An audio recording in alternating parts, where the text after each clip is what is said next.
ಇದೇ ಮೊದಲ ಬಾರಿಗೆ ಮಾಘ ಮಾಸದಲ್ಲಿ ನಡೆದ ನಿಮಿಷಾಂಬ ದೇವಿ ರಥೋತ್ಸವ.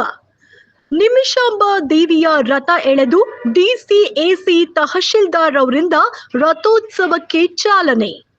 ಮಾಘ ಮಾಸದ ಹುಣ್ಣಿಮೆಯ ಹಿನ್ನೆಲೆ ನಿಮಿಷಾಂಬ ದೇಗುಲದ ಬಳಿಯ ಕಾವೇರಿ ನದಿಯಲ್ಲಿ ಸಾವಿರಾರು ಭಕ್ತರಿಂದ ಮಾಘ ಸ್ನಾನ ಮಾಡಲಾಗ್ತಾ ಇದೆ.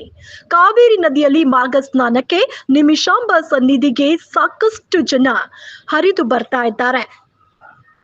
ಮುಂಜಾನೆಯಿಂದಲೇ ಮಾಘ ಸ್ನಾನವನ್ನ ಮಾಡಿ ಕಾವೇರಿ ನದಿಗೆ ಭಕ್ತಿಯಿಂದ ಪೂಜೆ ಸಲ್ಲಿಕೆ ಮಾಡ್ತಾ ಇದ್ದಾರೆ. ಮಾಘ ಸ್ನಾನಕ್ಕಾಗಿ ರಾಜ್ಯದ ಮೂಲೆ ಮೂಲೆಗಳಿಂದಲೂ ಕೂಡ ಜನ ಆಗಮಿಸ್ತಾ ಇದ್ದಾರೆ. ಮಧ್ಯರಾತ್ರಿಯಿಂದಲೇ ಸಾಕಷ್ಟು ಜನರ ಆಗಮನ ಆಗ್ತಾ ಇದೆ ಈ ಒಂದು ಪುಣ್ಯಕ್ಷೇತ್ರಕ್ಕೆ. ಮಾಘ ಸ್ನಾನ ಮಾಡಿ ಸರತಿ ಸಾಲಿನಲ್ಲಿ ನಿಂತು ದೇವರ ದರ್ಶನವನ್ನ ಪಡೆದುಕೊಳ್ತಾ ಇದ್ದಾರೆ. ಮಾಘ ಮಾಸದ ಹುಣ್ಣಿಮೆಯ ಅಂಗವಾಗಿ ದೇಗುಲಕ್ಕೆ ಮತ್ತು ದೇವಿಗೆ ವಿಶೇಷ ಹೂವಿನ ಅಲಂಕಾರವನ್ನ ಮಾಡಲಾಗಿದೆ. ಇದನ್ನ ನೋಡೋದಕ್ಕೆ ಸಹಸ್ರಾರು ಜನ ಇಲ್ಲಿ ಜಮಾಯಿಸಿದ್ದಾರೆ. ಮಾಘ ಮಾಸದ ಪುಣ್ಯ ಸ್ನಾನ ಮಾಡಿ ದೇವಿಯ ದರ್ಶನ ಪಡೆದ್ರೆ ಬಹಳಷ್ಟು ಒಳಿತಾಗತ್ತೆ ಎನ್ನುವ ಪ್ರತೀತಿ ಇದೆ. ಪ್ರತೀತಿಯ ಹಿನ್ನೆಲೆ ನಿಮಿಷಾಂಬ ದೇವಿ ದೇಗುಲಕ್ಕೆ ಸಾಕಷ್ಟು ಜನ ಹರಿದು ಬರ್ತಾ ಇದ್ದಾರೆ. ದೇಗುಲದ ಬಳಿ ಭಕ್ತರ ಮಾಘ ಸ್ನಾನಕ್ಕಾಗಿ ದೇಗುಲದ ಆಡಳಿತ ಮಂಡಳಿಯಿಂದ ಸಕಲ ವ್ಯವಸ್ಥೆಯನ್ನ ಕೂಡ ಮಾಡಲಾಗಿದೆ. ಭಕ್ತರಿಗೆ ಪ್ರಸಾದದ ವ್ಯವಸ್ಥೆ ಸೇರಿದಂತೆ ಮಹಿಳೆಯರಿಗೆ ಬಟ್ಟೆ ಬದಲಿಸುವ ಕೋಣೆಯ ವ್ಯವಸ್ಥೆಯನ್ನ ಕೂಡ ಮಾಡಿದ್ದಾರೆ.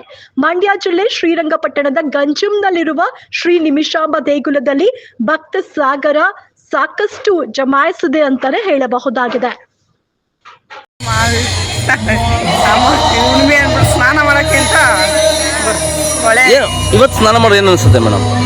ಏನೋ ಒಳ್ಳೆ ಭಕ್ತಿ ಅಂತ ದೇವರು ಅಂತ ಬರ್ತಾರೆ. ನಿಮ್ಮ ಹೆಸರು ಮೇಡಮ್? ಸಣ್ಣ ಒಳ್ಳೇದಾಗುತ್ತೆ ಅಂತ ಬರ್ತಾರೆ, ನಾವು ಬರ್ತೀವಿ ಅಷ್ಟೇ. ಅಲ್ಲ, ಇವತ್ತು ವಿಶೇಷವಾಗಿ ಬರೋದು ಇವತ್ತು ಮಾಘ ಮಾಸ ಅಲ್ಲ, ಹುಣ್ಣೆ ಅಂತ ಬರ್ತಾರೆ. ಒಳ್ಳೇದಾಗುತ್ತೆ ಅಂತ ಬರ್ತಾರೆ. ಏನೋ ಕೊಡೋದು ಬಿಡೋದು ದೇವರಿಗೆ ಸೇರಿದ್ದು. ಏನೋ ನಮ್ಗೆ ನಾವು ಮಾಡೋಣ, ಅವಳು ಒಳ್ಳೆ ಪುಣ್ಯ ಕೊಡ್ತಾಳೆ ಅಂತ ಬರ್ತೀವಿ. ನಿಮ್ಮ ಹೆಸರು ಮೇಡಮ್? ಲಕ್ಷ್ಮಿ ಅಂತ. ಇವತ್ತು ಏನು ಪೂಜೆ ವಿಶೇಷ ಹೇಳಿಲ್ಲಮ್ಮ.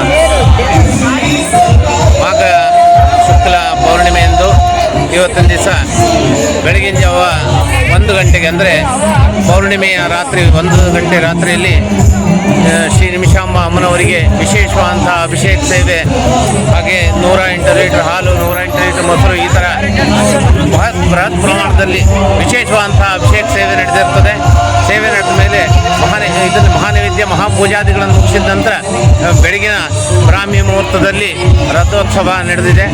ಹಾಗೆಯೇ ಒಂದು ಜಿಲ್ಲಾಧಿಕಾರಿಗಳು ಹಾಗೆ ಶಾಸಕರ ನೇತೃತ್ವದಲ್ಲಿ ಮತ್ತು ಅಪರ ಜಿಲ್ಲಾಧಿಕಾರಿಗಳು, ತಹಸೀಲ್ದಾರರು ಇವರೆಲ್ಲ ಒಂದು ನೇತೃತ್ವದಲ್ಲಿ ಈ ರಥೋತ್ಸವ ಜರುಗಿತು. ವಿಶೇಷವಾಗಿ ಅಂದರೆ ಇದೇ ಪ್ರಥಮ ಬಾರಿಗೆ ಮಾಘ ಪೌರ್ಣಿಮೆ ದಿವಸ ಪ್ರಥಮ ಬಾರಿಗೆ ಇದೇ ರಥೋತ್ಸವ ನಡೆದಿದೆ. ಮುಂದಿನ ವರ್ಷದಿಂದ ದೇವಸ್ಥಾನದ ವಿಶೇಷವಾದಂಥ ರಥವನ್ನು ಕೂಡ ಮಾಡಿ ವಿಶೇಷವಾಗಿ ಆಚರಣೆ ಮಾಡಬೇಕು ಅನ್ನುವಂಥ ಒಂದು ಸಂಕಲ್ಪವನ್ನು ಕೂಡ ಇವತ್ತು ಮಾಡಿಕೊಳ್ಳಾಯಿತು. ಏನೇನು ಪೂಜೆ ನಡೀತು? ಬೆಳಿಗ್ಗೆ 1 ಗಂಟೆಗೆ ಮಹಾಭಿಷೇಕ ಸೇವೆ ನಡೆಯುತ್ತೆ ಪಂಚಾಮೃತಾಭಿಷೇಕ ಪೂರ್ವಕವಾಗಿ, ಮತ್ತು ಲೋಕ ಕಲ್ಯಾಣಾರ್ಥವಾಗಿ ಜಿಲ್ಲಾಧಿಕಾರಿಗಳು ಮತ್ತು ಶಾಸಕರ ನೇತೃತ್ವದಲ್ಲಿ ಲೋಕ ಕಲ್ಯಾಣಾರ್ಥವಾಗಿ ಮಹಾ ಸಂಕಲ್ಪ ನಡೆಯುತ್ತದೆ. ಸಂಕಲ್ಪ ಆದ ನಂತರ ದೇವತಾ ಪ್ರಾರ್ಥನೆ ಎಲ್ಲ ಆಗಿ ಆ ನಂತರ ಮಹಾಭಿಷೇಕ ಪಂಚಾಮೃತಾಭಿಷೇಕ ಸೇವೆ ನಡೀತದೆ. ಮಹಾಭಿಷೇಕ ಸೇವೆ ಎಲ್ಲ ಮುಗಿದ ಮೇಲೆ ಈ ರಥೋತ್ಸವ ನಡೆದಿದೆ. ನಿಮ್ಮ ಹೆಸರು?